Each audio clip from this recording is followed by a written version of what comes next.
The edge of action. The room had reached a breaking point, not through noise, not through chaos, through stillness. Every screen carried information, every system waited for confirmation, and every person inside understood one truth. If this was real, the next few minutes could define history. No one said it aloud. They didn't need to. The signal strengthens. The anomaly didn't disappear. It grew stronger. Data points aligned in ways that suggested movement. Patterns became clearer. Still incomplete, but increasingly convincing. Some operators believed the threat was real. Others believed the system was malfunctioning. Both possibilities were equally dangerous. When doubt becomes the only defense. The officer who hesitated earlier looked closer. The signal's rhythm felt unnatural, too precise, too clean. Real-world events are messy. This wasn't. It resembled a threat, but lacked the randomness real threats carry. He requested more time that didn't feel safe to give. The decision point. Supervisors weighed the options: follow protocol and escalate, or wait for confirmation and risk being wrong. This was not a theoretical exercise. If escalation occurred, other systems would react. Those reactions would trigger more reactions. A chain would begin, and chains like that are hard to stop once they start. Silence before history.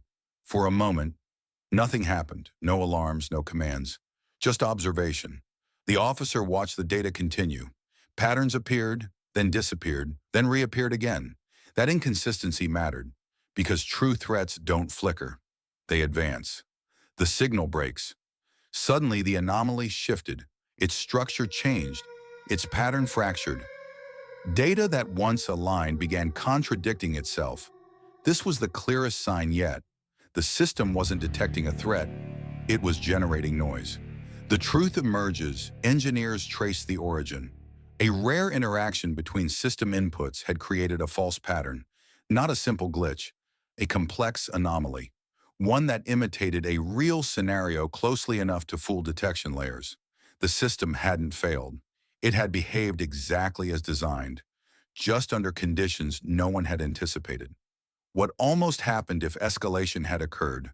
External systems would have activated. Alerts would have spread. Responses would have triggered further responses.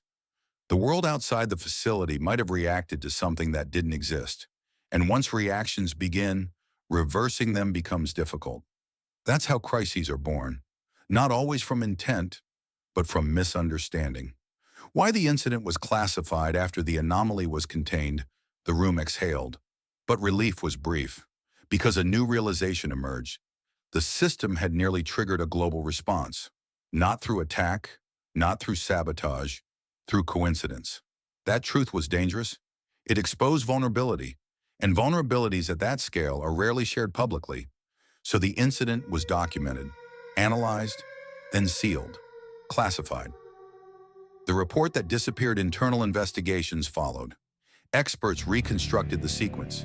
They studied system behavior, response timelines, decision delays, human interpretation. Everything was examined, and the conclusion was unsettling. Human hesitation prevented escalation.